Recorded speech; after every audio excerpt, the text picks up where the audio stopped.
আসসালামু আলাইকুম। তোমরা যারা এইচএসসি 26 ব্যাচ আছো তোমাদের জন্য একটা সতর্কবার্তা।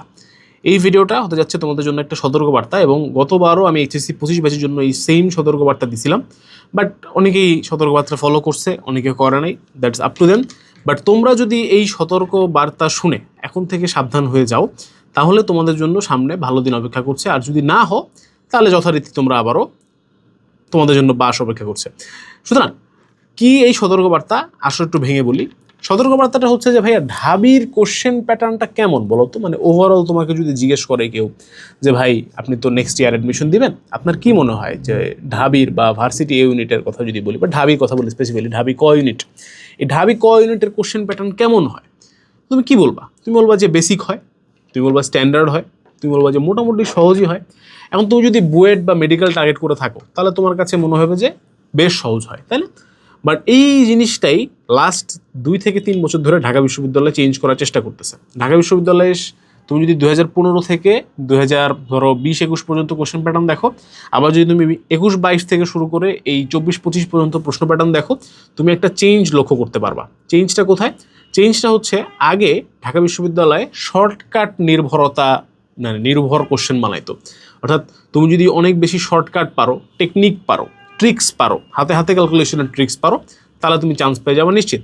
বাট 21-22 থেকে 24-25 পর্যন্ত গ্র্যাজুয়ালি, ধীরে ধীরে, হঠাৎ করে না, ধীরে ধীরে ঢাকা বিশ্ববিদ্যালয়ে কনসেপচুয়াল প্রশ্নের অ্যামাউন্ট বাড়াইছে, কনসেপচুয়াল কোশ্চেনের মান বাড়াইছে এবং ধীরে ধীরে এখন আমরা এরকম একটা সিচুয়েশনে আসি যেখানে আসলে শর্টকাট দিয়ে খুব বেশি প্রশ্ন অ্যান্সার করা যাচ্ছে না, বরং তোমার কনসেপ্ট যদি ভালো থাকে তাহলেই ঢাকা বিশ্ববিদ্যালয়ের প্রশ্ন অ্যান্সার করা যাচ্ছে।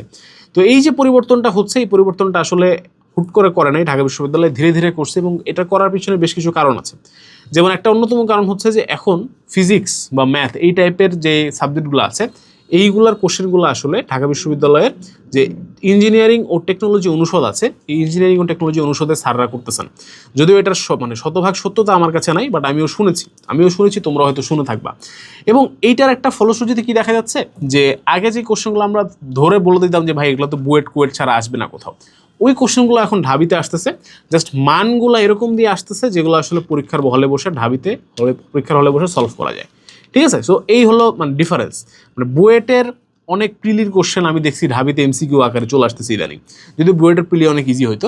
তারপরে বুয়েটের চুয়েটের যে এমসিকিউ, ওগুলো আমরা বলি যে বড় এমসিকিউ, 6 মার্কের এমসিকিউ, 3 মিনিট সময় পাবা, সেগুলোকে দেখা যাচ্ছে যে স্যাররা ওই কনসেপ্টটাকে স্যাররা পছন্দ করে নিয়ে আসতেছে হচ্ছে ঢাবির কোশ্চেন ব্যাংকের মধ্যে, তো ঢাবির প্রশ্নের মধ্যে। তো এই ব্যাপারটা রিসেন্ট ইয়ারে ঘটতেছে। তো এখন ভাই বুঝলাম সতর্কবার্তা ফাইন, বাট এটা থেকে তাহলে আমরা কি করবো? মানে ভয় পাবো, খালি প্যানিক করবো যে ও মাই গড কুয়েটে চান্স পাওয়া যে কথা, ঢাবিতে চান্স পাওয়া যে কথা? না, আমি সেটা বলতেছি না। আমি জাস্ট তোমাদেরকে একটা কথা বলবো ভাই, আগের মতো তুমি এখন আর জাস্ট ফর্মুলা মুখস্থ করে বা শর্টকাট মুখস্থ করে ঢাবিতে চান্স পাওয়া না, বা শুধুমাত্র তোমার হ্যান্ড ক্যালকুলেশনের জন্য তুমি ঢাবিতে চান্স পাবা না।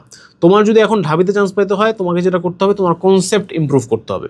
আর এখন আমি এই ভিডিওটা বানাচ্ছি যখন তোমার হাতে কনসেপ্ট বাড়ানোর মতো যথেষ্ট সময় আছে। বাট কয়দিন পরে যখন ভিডিওটা বানাবো, যখন এইচএসসি পাস করে ফেলবা, তারপরে যখন ভিডিওটা দেখবা, তখন তোমার হাতে আর কনসেপ্ট বাড়ানোর জন্য সময় থাকবে না। সুতরাং এখন থেকে যারা পড়তেছো একটা কথা মাথায় রাখো ভাইয়া, খুবই সিম্পল কথা, সেটা হচ্ছে ভার্সিটি ইউনিটে চান্স পাওয়ার জন্য বা ঢাবি ইউনিটে চান্স পাওয়ার জন্য তোমাকে অবশ্যই কনসেপ্টে জোর দিতে হবে, বেসিকে জোর দিতে হবে।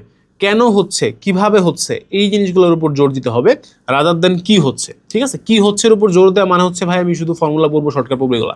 আর কেন হচ্ছে, কিভাবে হচ্ছে, এগুলো যখন তুমি বুঝতে পারবা, যখন ফিল করতে পারবা, তখন তোমার কাছে ইজি হবে। বিশেষ করে ফিজিক্স, তোমার এবারের ফিজিক্স কোশ্চেনটা হাতে নিবা, তোমার রিটেন কোশ্চেন দেখে তোমার হয়তো হঠাৎ করে মনে হতে পারে যে আল্লাহ এগুলো কী দিছে, কোত্থেকে দিছে।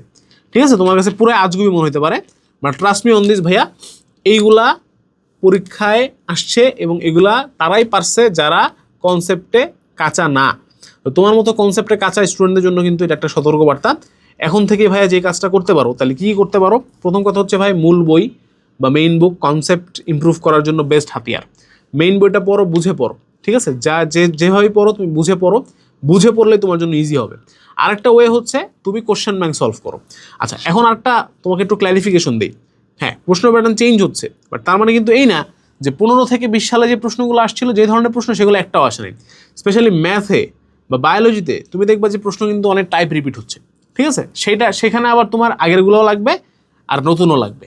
আবার ফিজিক্সে এই স্পেশালি ফিজিক্সে দেখা যাচ্ছে কি একদম নতুন টাইপের কোশ্চেন আসছে। সুতরাং আগে আমরা যেটা বলতাম যে শুধুমাত্র হ্যান্ড ক্যালকুলেশন বা শর্টকাট পারলেই 70-80% মার্কস, এখন আমি বলবো যে হ্যান্ড ক্যালকুলেশন, শর্টকাট এবং প্রশ্ন ব্যাংক পারলে অ্যাটলিস্ট 60-70% মার্ক, বাকিটা তোমার ডিপেন্ড করবে কনসেপ্টের উপরে।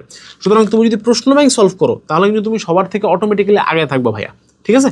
সুতরাং কী কী সলিউশন দিলাম আমি একটু সামারি করে বলি। এক, কনসেপ্ট ইমপ্রুভ করতে হবে বই পড়ে পড়ে, বইয়ের ইম্পর্টেন্স অনেক বেশি, বই পড়ার ইম্পর্টেন্স, মেইন বই পড়বো, কনসেপ্ট ইমপ্রুভ করবো। দুই, কোশ্চেন ব্যাংক সলভ করবো, অবশ্যই অ্যাটলিস্ট গত 10 বছরের কোশ্চেন সলভ করবো বিগত, এবং সেগুলো যেহেতু না দেখে আমি যে কোনো সময় করতে পারি সেই লেভেল প্রিপারেশন নিব। এবং তিন হচ্ছে ভাইয়া হ্যান্ড ক্যালকুলেশন এবং শর্টকাটও দেখতে হবে, ঠিক আছে? সুতরাং এই জিনিসগুলো তোমরা যদি মাথায় রাখো ভাইয়া, ইনশাআল্লাহ এইচএসসি 26 ব্যাচ তোমাদের জন্য এই অ্যাডমিশন জার্নিটা যেটা সামনে আসতে যাচ্ছে তোমাদের, সেটা অনেক ইজি হবে। আর আমাদের এই কোশ্চেন ব্যাংক সলভ করার জন্য আগে আগে তোমাদের জন্য একটা প্রি অ্যাডমিশন কোর্স আমরা লঞ্চ করছি, শূন্য থেকে ঢাবিয়ান। তো এই শূন্য থেকে ঢাবিয়ান কোর্সের লিঙ্ক ডেসক্রিপশনে দেওয়া থাকবে। শূন্য থেকে ঢাবিয়ান কোর্সে যদি তুমি ভর্তি হও তাহলে ভাই এই কোশ্চেন ব্যাংকটা আগে থেকে সলভ হয়ে যাবে। বাকি কনসেপ্ট ডেভেলপমেন্ট, শর্টকাট প্র্যাকটিস, এগুলোর জন্য তোমার ওখানে এক্সট্রা ক্লাস এবং তোমার থিওরি ক্লাস প্লাস হচ্ছে তোমার এক্সামও দেয়া আছে। সুতরাং তোমরা চাইলে কোর্সটা চেক আউট করতে পারো। তো আশা করি তোমাদের কিছুটা হলো এই ভিডিওটা কাজে লাগবে। আজকের ভিডিও এখানেই শেষ। আসসালামু আলাইকুম, আল্লাহ হাফেজ।